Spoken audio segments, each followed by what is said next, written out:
അത് ശരി, താനും വലിയ ചിന്തകയല്ലേ? ഇവിടെ ഇപ്പൊ ഞാൻ ഒഴികെ എല്ലാരും ഒരേ മൂഡിലാ. സത്യം പറഞ്ഞാ ഇങ്ങനെ പോയാൽ എനിക്ക് ഭ്രാന്ത് പിടിക്കും. ശരിക്കും എന്താ നിങ്ങളുടെ പ്രശ്നം? എനിക്ക് ഒരു പ്രശ്നമില്ല എന്ന് കാണുന്നവർ കൂടി തോന്നണ്ടേ? ഇങ്ങനെ വന്ന് ഒറ്റയ്ക്കിരുന്ന് ആലോചിക്കുന്നതാ ഏറ്റവും വലിയ പ്രശ്നം. അവരുടെ രണ്ടുപേരുടെയും പ്രശ്നത്തിന് ഈ ജന്മം സൊല്യൂഷൻ ഉണ്ടാവുമെന്ന് എനിക്ക് തോന്നുന്നില്ല. പക്ഷെ തന്റെ കാര്യം അങ്ങനെ അല്ലല്ലോ. തന്നെ ചതിച്ച തെമ്മാടി നമ്പിടിക്കെതിരെ ഒരു കേസ് കൊടുത്ത് അയാൾ അകത്താക്കി തീരാവുന്നതല്ലേ തന്റെ പ്രശ്നം?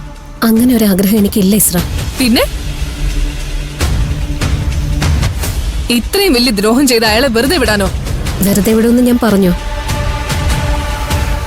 അയാളെ ഒരിക്കലും ഞാൻ വെറുതെ വിടില്ല. എങ്കിൽ പിന്നെ കേസ് കൊടുക്കണം.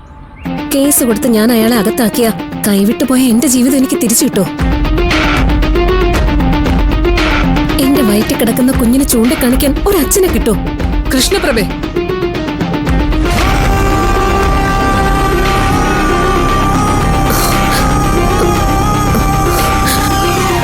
അയ്യേ, താൻ എന്താടോ ഇങ്ങനെ?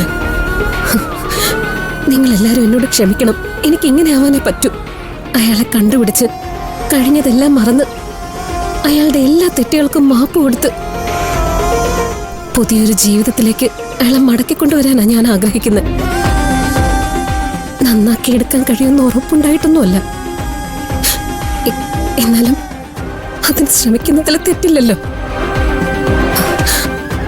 നാട്ടുമ്പുറത്ത് ജനിച്ചു വളർന്ന ഒരു സാധാരണ പെണ്ണാ ഞാൻ.